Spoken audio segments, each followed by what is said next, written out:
소설 양철북의 저자이자 노벨문학상 수상자이며 독일의 양심이자 시대의 거인으로 평가받고 있는 귄터 글라스가 2006년 독일 월드컵에 축시를 헌사했습니다. 시의 제목은 공은 들고 다니다인데요. 공은 둥글다. 내 공은 한쪽이 찌그러졌다. 어렸을 적부터 난 누르고 또 눌렀지만 내 공은 늘 한쪽만 둥그러지려 한다. 세계인들의 축구 축제인 월드컵에 축시를 하는데 찌그러진 공을 노래한 거예요. 결론부터 말씀드리면 공은 둥근잖아요. 공은 둥급니다. 그런데 나의 인생을 공에 비유한다면 내 공은 둥근 공이 아니라 찌그러진 공이라는 겁니다. 아무리 둥근 공으로 만들어 보려고 해도 한쪽을 피려고 그러면 한쪽이 또 찌그러지고, 그래서 내 인생 전체가 마치 찌그러진 인생과 같다라고 노래를 하고 있는 것입니다. 여기는 이유가 있습니다. 귄터 글라스는 전 세계인들로부터 존경을 받고 있는 그런 인물이지만 철없던 17살 나이에 히틀러의 나치 친위대에서 복무했던 경력이 있습니다. 이것이 그에게는 평생의 주홍글씨가 되었어요. 죄책감이 되었습니다. 그래서 그가 어떤 일을 하든 어떤 업적을 쌓았든지 간에 오늘 그의 양심 안에는 끊임없는 이 죄책감 때문에 그의 인생이 둥근 인생이 아니라 찌그러진 인생이 될 수밖에 없었다는 거죠. 공으로 비유하자면 둥근 공이 아니라 찌그러진 공이라는 겁니다. 여러분, 공은 둥그려야 되는데 찌그러진 공은 굴러갈 수가 없죠. 제대로 역할을 감당할 수가 없습니다. 독일의 종교개혁가 마틴 루터 역시도 로마 카톨릭 신부로서 그는 어떻게 하면 내가 이 죄의 문제로부터 자유로울 수 있을까? 내가 어떻게 이 죄로부터 구원을 얻을 수 있을까? 이 문제를 가지고 누구보다도 정말 노력을 많이 했던 인물입니다. 가톨릭의 모든 성례전 종교의식을 참석했고 금식과 그리고 고행을 밥 먹듯이 했습니다. 그리고 자기 죄를 어떻게든 이것을 씻어내기 위해서 하루에도 몇 번씩 자기 선배 선임 사제에게 찾아가서 고해성사를 했어요. 그 나중에는 하도 자주 찾아오니까 나중에 선배가 뭐라고 했냐면, 제발 좀 죄 같은 죄를 가지고 와서 나한테 고해를 해라. 이거는 뭐 죄도 아닌 것까지 이런 것까지 가지고 와서 나한테 고해성사를 하냐고 핀잔을 줄 만큼 그렇게 루터는 이 죄 문제로부터 자유함을 얻으려고 스스로 몸부림을 쳤던 사람입니다. 근데 나중에 비로소 깨닫게 되죠. 인간이 스스로 노력해서는 절대로 이 죄로부터 자유로울 수 없다. 이 죄에서 구원받을 수 없다는 사실을 알게 됩니다. 오직 예수 그리스도를 믿는 믿음 안에서 하나님이 주시는 이 죄사함과 하나님이 주시는 의로 덧입지 않고서는 우리가 구원받을 수 없다는 사실을 알게 됩니다. 로마서 3장 28절, 그러므로 사람이 의롭다 하심을 얻는 것은 율법의 행위에 있지 않고 믿음으로 되는 줄 우리가 인정하노라. 요한일서 1장 7절, 그 아들 예수의 피가 우리의 모든 죄에서 깨끗게 하실 것이요. 예수의 피가 아니고서는, 예수 그리스도의 은혜가 아니고서는 우리가 절대로 죄사함 받을 수 없다. 오직 예수가 나의 대속제물이 되심으로 그가 나의 구주 되심을 믿는 믿음 안에서만 구원을 얻는다라고 하는 아주 단순하지만 이미 성경을 통해서 하나님께서 일찍부터 우리에게 말씀하여 주시는 이 진리를 깨닫기 전까지는 아무리 노력을 해도 구원을 못 얻었어요. 죄로부터의 자유함을 얻지 못했습니다. 근데 루터가 이 진리를 깨닫는 그 순간서부터 그 모든 무거운 멍에를 벗어버리고 진정한 죄사함과 구원과 자유를 얻을 수 있게 된 것입니다. 한마디로 말하면 찌그러진 공이, 스스로 펴보려고 그렇게 애를 써도 안 펴졌던 그 공이 예수 그리스도의 복음이 내 안에 들어오고 그 복음을 내가 받아들이고 믿음의 역사가 일어나는 그 순간에 찌그러진 공이 둥근 공으로 바뀌었다는 것이죠. 여러분, 우리는 예수 그리스도의 복음을 만났습니다. 믿습니다. 아멘. 그래서 우리는 복음의 사람으로 살아갑니다. 이것이 우리 인생일 때 최고의 축복이라는 사실을 믿으십니까? 오늘 내가 복음의 사람이다. 이것은 세상의 그 어떤 축복과도 비교할 수 없는, 이것은 오직 하나님만이 주실 수가 있고 믿음을 가진 자들만이 누릴 수 있는 축복입니다. 오늘 그것을 하나님께서 우리에게 주셨고 오늘 우리는 그것을 받아서 누리고 있습니다. 만약 우리가 이 복음을 받아들이지 못했다면, 믿음이 없다면 오늘 저와 여러분도 여전히 찌그러진 공으로 살아갈 수밖에 없습니다. 우리가 아무리 애를 써도 그 공은 펴지지 않습니다. 그러나 복음이 내 안에 들어와 복음의 사람으로 살아가는 그 순간서부터 우리는 둥근 공이 되어서 어디든지 갈 수 있는 자유로운 인생을 살아가게 된 것입니다. 근데 여기서 우리가 꼭 기억해야 될 것이 있어요. 여러분, 공이 왜 둥글죠? 공이 둥근 이유가 뭡니까? 공이 둥근 이유는 굴러가기 위해서죠. 하나님께서 찌그러진 공인 우리를 둥근 공으로 바꾸어 주신 것도 결국은 굴러가라는 것입니다. 어디로 굴러가야 합니까? 방향이 중요합니다. 오늘 여러분들 주보를 보시면은 주보의 맨 앞면에 2023년을 시작을 하면서 도로에 화살표가 분명히 딱 나 있어요. 앞으로 여러분 주보에 첫면에 나오는 설교의 제목과 그것에 나오는 배경 사진은 그날 그 설교 본문과 그리고 핵심 메시지를 가지고서 그 이미지를 저희가 만들어내는 것입니다. 거기서 보면 가장 중요한 것은 뭐냐면 화살표예요. 화살표. 금년 한 해를 시작하면서 어디로 갈 것인가가 중요한 것이죠. 우리가 아무리 애를 쓰고 노력을 하더라도 방향이 잘못되어 있으면 안 됩니다. 우리가 이제는 굴러갈 수 있는 둥근 공이 되어졌는데 어디로 굴러갈 것인가가 중요한 것이죠. 하나님이 우리에게 은혜를 주셨습니다. 이제는 찌그러져서 구르지 못하는 공이 아니라 얼마든지 어디든지 굴러갈 수 있는 공이 되었습니다. 이제 우리에게 중요한 것은 방향입니다. 어디로 굴러갈 것인가? 이제 새로운 한 해를 시작하면서 우리가 어디로 굴러가야 될 것인가? 복음의 사람으로서 우리가 예배자로 살아가기 위해 어디로 굴러가야 될 것인가? 오늘 이것을 이 시간 말씀 안에서 생각해 보려고 합니다. 여러분, 복음의 사람은 언제나 새롭게 시작할 수 있어요. 지난날 우리가 어떤 죄가 있었든지 어떤 허물이 있었든지 어떤 후회가 있든지 우리는 새롭게 다시 시작할 수 있습니다. 우리 송구 영신 예배 때 우리는 5달란트, 2달란트, 1달란트 받은 종의 삶에 대해서 그들에 대한 결산에 대해서 우리가 배웠습니다. 어쩌면 우리는 5달란트, 2달란트 받았던 종처럼 성실하게 착하고 충성되다라고 하나님께 칭찬 들을 만한 삶을 살았는지 우리 스스로 돌아보면 참 부끄럽지요. 그래서 우리는 내가 1달란트 받은 종은 아니었을까? 1달란트 받은 종과 우리가 오버랩해서 우리 자신을 보고자 했습니다. 그래서 후회가 생겨요. 내가 좀 더 열심히 했었을 걸. 내가 좀 더 바르게 살았어야 하는데. 내가 믿는 자로서 하나님의 자녀로서 부끄럽지 않은 삶을 살았어야 했는데 라는 후회가 있습니다. 그러나 여러분, 우리는 과거에 매이면 안 돼요. 후회하는 그 삶에만 매여 있으면 안 됩니다. 우리는 다시 시작해야 됩니다. 왜냐하면 하나님께서 2023년이라는 새로운 시간을 우리에게 주셨기 때문이에요. 여러분, 이 시간을 우리가 받은 것은요, 살아있기 때문입니다. 무덤에 있는 자들은 2023년이라고 하는 이 새로운 시간을 가질 수가 없어요. 누릴 수가 없습니다. 살아있기 때문에 우리는 이것을 누릴 수 있는 것이고 우리 안에 믿음이 있고 말씀 안에서 살아가기 때문에 새로운 출발을 할 수 있는 것입니다. 사랑하는 여러분, 2023년 새로운 마음으로 새롭게 시작할 수 있기를 주의 이름으로 축원합니다. 자, 우리가 이제 새로운 출발을 하는데 어떤 방향으로 갈까요? 복음의 사람으로서 우리가 제일 먼저 굴러가야 할 곳은 코람데오, 하나님 앞입니다. 자, 우리 로마서 12장 1절 말씀을 같이 한번 읽겠습니다. 시작. 그러므로 형제들아, 내가 하나님의 모든 자비하심으로 너희를 권하노니 너희 몸을 하나님이 기뻐하시는 거룩한 산 제물로 드리라. 이는 너희가 드릴 영적 예배니라. 아멘.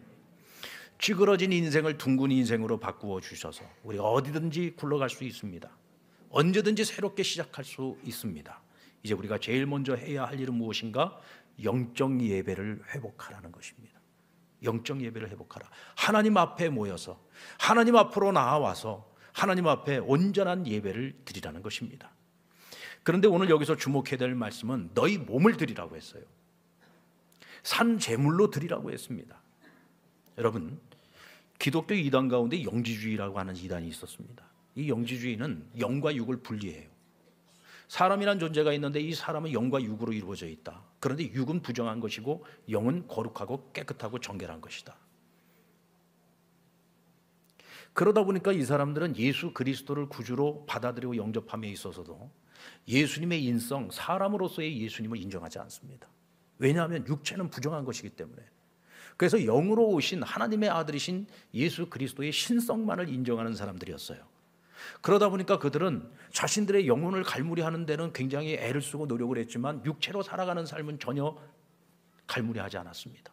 그러다 보니까 영적인 삶과 육체의 삶이 완전히 괴리된 삶을 살아간 거예요. 영적으로는 거룩한 것을 추구하면서도 육적으로는 더러운 삶을 살아갑니다.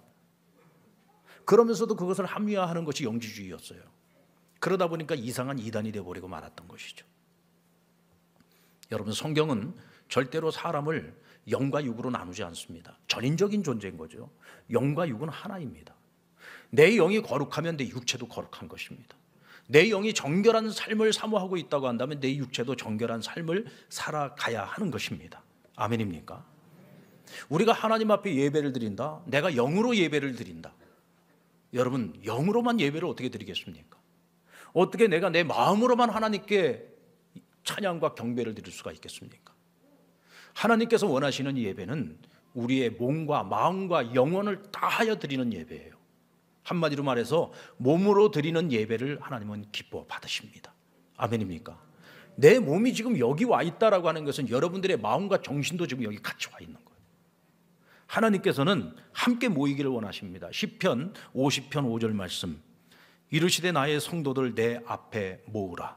그들은 제사로 나와 언약한 이들이니라 하시도다. 성도들을 내 앞에 모으라고 했습니다. 성도들을 내 앞에 모으라고 하는 이야기는 무슨 얘기냐면 그들의 몸을 한데 모으라는 거예요. 마음과 정신으로만 드려지는 예배는 온전한 예배가 될 수 없다. 너희의 몸을 하나님 앞에 산 제물로 드려지는 온전한 예배를 드리라는 것입니다. 여러분, 예배는 보는 것이 아닙니다. 예배는 드리는 것입니다. 예전에 우리가 이것을 잘못 배웠을 때는요, 나도 모르게 우리가 습관적으로 쓰는 말이 있었어요. 우리 예배 보러 가자. 얘들아, 우리 예배 보러 가자. 아마 우리 부모님들도 자녀들에게 그런 말을 그냥 무심코 내뱉었을 거예요. 우리 예배 보러 가자. 이건 여러분 용어 자체가 잘못된 거죠. 예배는 보러 가는 것이 아닙니다. 예배는 드리는 것입니다. 아멘. 그런데 코로나 팬데믹 이후에 우리의 예배 패턴이 많이 바뀌었어요. 이 사회적 공공성 때문에 우리가 대면 예배를 드리지 못하고 한동안 비대면 예배를 드렸습니다. 그러다 보니까 우리가 드리는 예배보다 보는 예배에 어느 순간부터 좀 익숙해지게 되었어요. 이제 코로나 엔데믹의 끝자락에 있습니다. 새해에는 우리 모두의 예배가 이제 보는 예배에서 드리는 예배로 완전한 전환이 이루어져야 합니다. 아멘입니까? 드리는 예배는 마음과 영으로만 드리는 것이 아니라고 했습니다. 우리의 몸을 하나님께 함께 드려야지 되는 것이 온전한 예배요, 드리는 예배가 될 수 있습니다. 그래서 우리가 제일 먼저 굴러가야 할 곳은 바로 예배의 자리입니다. 나라를 잃은 이스라엘 백성들은 바벨론의 포로로 끌려가서 그들이 늘 하나님 앞에 예배를 드렸던 성전이 사라지고 말았어요. 하나님께 예배를 드려야 되는데 성전이 없습니다. 그래서 그들이 한 일이 무엇이냐면 회당이라고 하는 것을 만들게 됩니다. 유대인들이 함께 모여 사는 곳곳마다 회당을 만들어서 그곳에 모여 그들이 예배를 드리기 시작했습니다. 그곳에서 성경을 공부하고 어떤 중요한 일을 결정할 때 그것을 하나의 회집 장소로 사용을 했습니다. 그러나 그것이 온전한 성전이 될 수는 없었죠. 온전한 성전이 아니기 때문에, 그러나 예배는 드려야 되니까 임시 방편으로 회당을 만들어 그곳에서 그들이 예배를 드렸던 것입니다. 70년 만에 하나님의 약속대로 그들이 다시 예루살렘으로 돌아오게 됩니다. 페르시아의 고레스 왕을 통해서 하나님께서 예루살렘으로 귀환하는 백성들에게 첫 번째 주신 사명이 뭔지 아십니까? 너희들이 살 집부터 지으라 하지 않았어요. 가거들랑 제일 먼저 성전부터 짓도록 했습니다. 하나님께서 왜 돌아온 백성들에게 예루살렘에 성전을 건축하게 하셨을까요? 성전을 짓고 그곳에서 예배하며 나와 깨어졌던 모든 관계가 다시 회복되기를 원한다. 하나님 자기 백성과 관계 회복을 원하셨던 거예요. 그 관계 회복이 무엇으로부터 가능하냐? 예배로부터. 그것도 온전한 예배로부터 시작될 수 있었던 것입니다. 여러분, 우리는 지난 코로나 팬데믹 때문에 한동안은 예배를 드릴 수가 없었습니다. 교회에 나와서 예배를 못 드렸어요. 그래서 어쩌면 예배가 단절될 위기에 놓였습니다. 그런데 마침 하나님께서 우리에게 미디어의 발전과 또 많은 유튜버와 같은 콘텐츠의 발전을 통해서 하나님께서 온라인 예배라고 하는 우리가 전에 경험해 보지 못했던 새로운 예배 형태를 우리에게 허락해 주셔서 예배가 단절되지 않고 계속 이어질 수 있도록 은혜를 베풀어 주셨습니다. 그런데 여러분, 이제 코로나는 엔데믹의 끝에 와 있습니다. 지금 우리가 다 마스크를 쓰고 있습니다마는 아마 금년 초가 되면 마스크를 벗게 되는 분명히 그 타이밍이 오게 될 겁니다. 뭐 그래도 걱정이 되고 불안해서 못 벗는 분들도 계시겠습니다마는, 그러나 우리가 이제 마스크로부터 좀 더 자유롭게 예배를 드릴 수 있는 그날이 곧 오게 될 거라고 생각합니다. 여러분, 이제는 우리가 예배를 드릴 수 있는 모든 문이 다 열렸습니다. 온라인 예배는요, 우리가 문으로 친다면 정문이 아니에요. 그건 비상구였습니다. 비상구였습니다. 그런데 이제는 정문으로 우리가 드나들 수 있는 자유를 얻었는데도 불구하고 비상구로 다니던 거에 이게 습관이 돼가지고 이제는 온라인 예배가 너무 편한 거예요. 온라인 예배가 더 좋은 겁니다. 그것은 그러나 내가 좋은 것이지 하나님이 좋은 것이 아니죠. 그렇다고 한다면 하나님께서 열어놓으신 정문으로 와야 되지 않겠습니까? 비상구로 다니면 안 되잖아요. 정문을 놔두고 비상구로만 다니는 사람은 그 이상한 것 아니겠습니까? 우리가 하나님 앞에 예배를 드릴 때 분명 하나님께서 대면 예배에 함께 모여서 하나님 앞에 드려질 수 있는 이 공동체 예배, 축제 예배를 허락해 주셨는데, 우리가 집에서 온라인으로 TV 틀어놓고 그리고 핸드폰 들여다보면서 예배를 드리는 이 온라인 예배가 어떻게 온전한 예배가 될 수 있겠습니까? 마치 예루살렘의 성전을 회복시켜 놓고서도 회당에서만 예배를 드리는 모습과 똑같은 것이 되고 마는 것이죠. 그런 의미에서 2023년의 출발점은 우리의 몸을 거룩한 산 제물로 드리는 몸의 예배, 드림의 예배를 회복해야 할 줄로 믿습니다. 이것이 우리가 나아가야 될 분명한 첫 번째 방향입니다. 복음의 사람인 우리는 성도들의 모임 속으로 굴러 들어가야 합니다. 하나님은 성부, 성자, 성령 삼위 하나님이시지만 한 분이십니다. 이것이 바로 삼위일체죠. 창세기 1장 26절에 보면 하나님이 이르시되 우리의 형상을 따라 우리의 모양대로 우리가 사람을 만들고 그랬어요. 하나님께서 사람을 만드실 때에는 하나님의 형상대로 지으셨다 그랬어요. 근데 이 하나님의 형상대로 지을 때 우리의 모양대로, 우리의 모습대로 사람을 지었다라고 말씀하십니다. 여기서 우리라고 하는 복수를 사용하고 있어요. 하나님은 한 분이신데 복수를 사용합니다. 이것이 바로 삼위일체의 신비인 것이죠. 삼위인데 한 분이신 겁니다. 이것은 무엇을 의미하냐면 하나님께서는 공동체 가운데 자기를 표현하시는 하나님이시라는 것입니다. 하나님은 공동체로 존재하시는 하나님이시다. 그래서 예수님께서도 제자들을 가르칠 때 우리라고 하는 공동체를 굉장히 중요시 여기셨어요. 마지막 제자들을 위해서 마지막으로 축복하며 기도하실 때에 주님이 하셨던 기도는 아버지, 우리가 하나 된 것처럼, 성부, 성자, 성령 우리가 하나가 된 것처럼 저들도 하나가 되게 해 주십시오. 공동체의 하나됨을 위해서 간절히 기도해 주셨습니다. 마태복음 18장 19절로 20절 말씀 우리 같이 한번 읽어볼까요? 시작. 진실로 다시 너희에게 이르노니 너희 중에 두 사람이 땅에서 합심하여 무엇이든지 구하면 하늘에 계신 내 아버지께서 그들을 위하여 이루게 하시리라. 두세 사람이 내 이름으로 모인 곳에 나도 그들 중에 있느니라. 아멘. 주 예수 그리스도의 이름으로 함께 모인 사람들, 두세 사람이 함께 모인 그곳에 내가 함께 할 것이고 그들이 합심하여 기도하면 내가 응답해 주시겠다고 약속해 주셨습니다. 여러분, 복음의 사람으로서 우리가 굴러가야 하는 것은 성도들의 모임입니다. 두세 사람이 모이는 곳이 됐든 10명이 모이는 곳이 됐든 아니면 오늘처럼 이렇게 대그룹으로 많은 사람들이 모였든 어쨌든 성도들은 그리스도 안에서 한 형제 한 자매들이 함께 모이기를 힘써야 됩니다. 그러나 이런 대그룹 안에서는요, 나와 너의 관계를 맺기가 어려워요. 그래서 소그룹이 중요한 겁니다. 두세 사람이 모이고 10명 이내의 사람들이 함께 모였을 때는 서로의 이름을 알 수 있고 서로의 처지를 알 수 있고 서로의 기도 제목을 알 수 있고 서로의 문제가 무엇인지를 알 수 있고 서로를 위로해주고 격려해주고 상처를 치유해주고 싸매주고 만져주고 고쳐주고 함께 서로 사랑하면서 섬겨줄 수 있는 공동체가 바로 소그룹 공동체인 겁니다. 여러분, 우리가 대그룹 안에만 속해 있으면요, 하나님과 나와의 관계밖에 없습니다. 그냥 예배 드리고 집에 바로 곧장 가면 성도들과의 관계는 전혀 없는 거죠. 우리가 사도신경을 고백한다라고 하는 것은 하나님 앞에서 내 신앙을 고백하는 거예요. 사도신경 중에서 굉장히 중요한 하나의 고백이 무엇입니까? 성도의 교제에 대한 신앙 고백이 있잖아요. 성도의 교제. 그리스도 안에서 한 형제가 되고 한 자매가 되는 우리 상남의 한 공동체, 한 가족들, 우리 안에 서로 친밀한 관계가 이루어져야 된다는 것입니다. 여러분들 상남교회에서 내가 정말 마음을 나누고 정을 나누고 함께 기도 제목을 나누고 서로 사랑과 섬김을 같이 나눌 수 있는 그런 성도 몇 사람이나 계십니까? 한번 여러분들 생각해 보세요. 집에 가시면서도 한번 생각해 보십시오. 내가 마음을 털어놓고 이야기할 수 있는 성도가 누가 있을까? 내 기도 제목을 함께 나누고 날 위해서 기도해 달라고 기도 부탁할 수 있는 성도가 과연 몇 명이나 있을까? 만약 손꼽아 볼 때 5명 이내에 그와 같은 성도가 없다고 한다면 여러분들은 아직까지 내가 상남인이라고 온전히 말할 수 없는 거예요. 적어도 가족이면 나와 마음을 나누고 함께 기도 제목을 나눌 수 있는 가족이 있어야 되는 거잖아요. 적어도 5명 이내는 있어야 되지 않겠습니까? 그 이상이면 더 좋을 것이고요.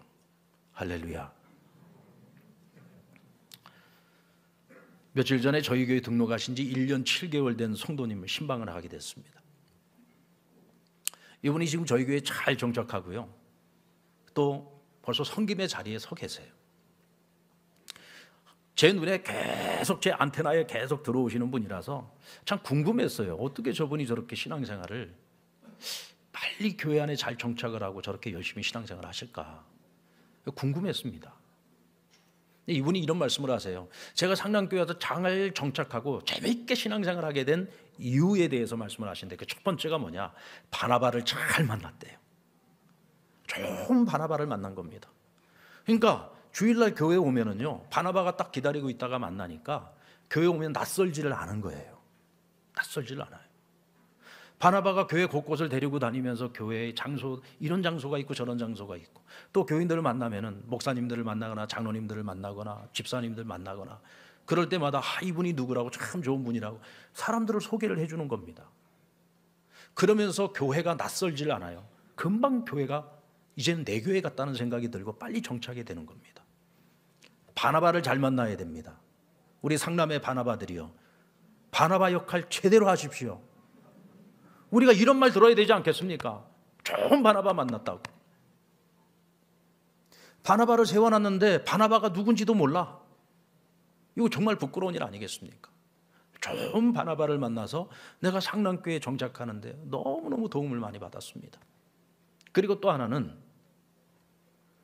자기 여전도회 모임을 나갔었는데 여전도회 모임에서 너무너무 자기를 많이 사랑하고 섬겨주고 또 그 여전도회 모임 안에서 함께 성경을 읽고 매일매일 카톡으로 말씀 묵상한 것들을 같이 올리면서 은혜를 받는데 그 소그룹 모임을 통해서 굉장히 자기가 은혜를 많이 받고 있다는 거예요. 카톡으로 우리가 매일 말씀을 묵상하고 같이 나눔을 통해서 굉장히 큰 은혜를 받고 있다는 거예요. 그러면서 말씀을 알아가면 알아갈수록 더 많이 하나님을 알고 싶고 더 많이 배우고 싶어서 지금 내년에 이제 금년이 됐네요. 제자대학에 들어가려고 지금 준비하고 있다. 이렇게 은혜를 받기 시작하니까 이제는 나도 누군가를 섬겨야 되겠다. 내가 좋은 바나바를 만나서 내가 지금 이렇게 빨리 신앙에 정착을 하고 믿음이 성장하고 있는 것처럼 나도 좋은 바나바가 돼야 되겠다는 생각을 벌써 하고 계시더라고요. 그리고 벌써 자기가 섬길 자리를 찾아서 섬기고 있는 겁니다. 이분은요, 지금 제대로 굴러가고 있는 겁니다. 교회 안에 많은 소그룹들이 있습니다. 적어도 내가 상남인으로서 살아갈 때 상남교회 안에 있는 소그룹 3군데, 4군데, 한 서너 개의 소그룹 안에만 내가 들어가서 그들과 함께 서로 교제하고 그 안에서 같이 신앙생활을 열심히 해나가면은 상남교회 교인으로서 신앙생활하는 것이 얼마나 재미있고 즐겁고 행복한지 모릅니다. 여러분들 꼭 기억하십시오. 나와 마음을 나누고 기도 제목을 나눌 수 있는 성도 적어도 5명은 가져야 진정한 상남인이 될 수 있습니다. 이를 위해서 소그룹에 들어가십시오. 우리 순소그룹이 있지 않습니까? 같은 지역에서 같이 살고 있는 순소그룹에 열심히 참석하시고 그 안에서 사랑과 정을 나누시고 기도의 제목들을 나누십시오. 성경 공부 여러 가지 훈련, 양육 훈련들이 있습니다. 여기에 여러분들 참여하십시오. 그 안에서 많은 이들을 만나게 되고 그 안에서 우리가 함께 성장해 갈 수가 있습니다. 기도 모임이 있습니다. 예배 모임이 있습니다. 또 취미 소그룹들도 있습니다. 많은 소그룹들이 있어요. 이 모든 소그룹은 예수 그리스도 중심으로 모이는 겁니다. 그 모든 소그룹의 DNA는 예수 그리스도예요. 그래서 여러분 절대로 빗나갈 일이 없습니다. 세상에 수많은 소그룹들이 있지만 잘못 갔다간 큰일 납니다. 교회 안의 소그룹은 여러분들을 보호해주고 그 소그룹 안에 언제나 주님이 함께 하셔서 우리가 영적인 성장을 이루어갈 수 있고 또 우리가 교회 생활도 더 재미있어질 수 있고 우리의 믿음이 더 성장해 갈 수 있습니다. 복음의 사람들은 세상 속으로 굴러 들어가야 합니다. 마태복음 28장 19절 말씀 우리 같이 한번 읽어볼까요? 시작. 그러므로 너희는 가서 모든 민족을 제자로 삼아 아버지와 아들과 성령의 이름으로 세례를 베풀고 내가 너희에게 분부한 모든 것을 가르쳐 지키게 하라. 볼지어다 내가 세상 끝날까지 너희와 항상 함께 있으리라 하시니라. 아멘. 복음의 사람은 하나님 앞에만 나아가면 안 됩니다. 성도들 안에만 머물러서도 안 됩니다. 우리는 이제 세상 밖으로 나아가야 됩니다. 세상 밖으로 굴러가서 그들에게 복음을 전해야 합니다. 그리고 그들을 제자 삼는 사명을 감당해야 합니다. LCD 센터에 이용용 권사의 글에 보니까 이런 글이 있더라고요. 거리에 나가서 열심히 전도를 하다 보면 교회도 전도하나요? 전 이단인 줄 알았습니다. 이런 얘기를 많이 듣는다는 거예요. 예전에는 여러분 밖에 나가서 노방전도 열심히 하는 분들을 보면 다 교회 다니는 분들이었습니다. 요즘은요 열심히 전도하고 있는 사람들 보면 전부 이단들입니다. 이제는 진리를 믿고 있는 그리스도의 복음 안에서 하나님의 자녀가 된 이 땅의 교회 성도들이 더 이상 전도를 안 합니다. 여러분들 지난 한 해를 생각해 보십시오. 지난 한 해 여러분들 살면서 한 해 동안 과연 예수 믿으라고, 예수 믿으시라고, 예수 믿어야 구원받을 수 있다고 여러분들 복음을 과연 몇 사람에게 전해보셨습니까? 그냥 나 하나 예수 믿고 나 하나 오늘 밤 세상 떠나도 난 천국 갈 수 있어, 그것으로 만족하고 사셨습니까? 그렇다면 우리는 한 가지 사명을 잃어버린 거예요. 주님께서는 우리 보고 땅끝까지 가서 복음을 전하라고 했습니다. 우리의 땅끝은요 아직 주님을 알지 못하는 모든 사람들이 땅끝입니다. 직장에서 만나는 이들 가운데, 아니면 내 가족 가운데에서도 여전히 하나님을 알지 못하고 있는 수많은 땅끝들이 있습니다. 여러분 그들에게 복음 전하십시오. 그들이 믿고 안 믿고는 그것은 우리의 책임이 아닙니다. 우리가 해야지 될 책임은 복음을 전하는 겁니다. 예수 믿으라고. 예수 믿어야 구원받을 수 있다고. 구원을 얻을 수 있는 길은 오직 예수 그리스도를 믿는 길밖에 없다고 전하십시오. 믿게 만드는 것은 성령님이 하실 일입니다. 그것까지 우리가 책임질 수는 없지요. 그러나 적어도 우리가 권면할 수 있잖아요. 전할 수는 있지 않습니까?